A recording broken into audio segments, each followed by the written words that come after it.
How would you respond to the challenge that perhaps the amendment to the E.I.A regulations puts the company at a disadvantage based on the fact that they're saying, well, look, this happened while the process was midstream?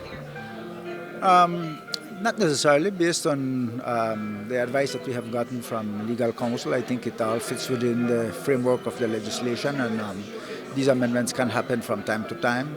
Certainly, we would like to see further amendments that can come into force, and we are looking at some of those already and how those can be incorporated into the not only the statutory instrument but the act itself with the EPA.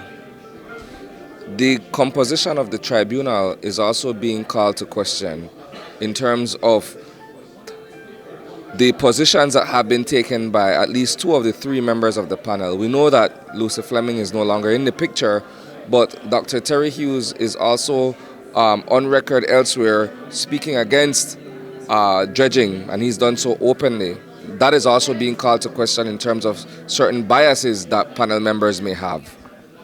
I'm not aware of any conversation in that regard. I think from what we did with our research, he's a well-known professor, has done a lot of publications worldwide, and he's certainly an eminent person in that field. So I think from the selection process, I think we did the best we could under those circumstances.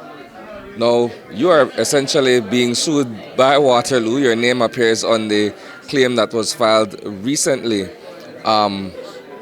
Where do you stand in terms of your position in the decision-making process and the fact that it is open to legal challenge? Well, as you know, the way the legislation is framed, the minister doesn't make a decision. So for that reason, during the former administration, those amendments were made so that then the tribunal is formed in collaboration with the ministry, with the minister, but the minister has no say in that actual decision-making process, but the final decision is left up to the tribunal.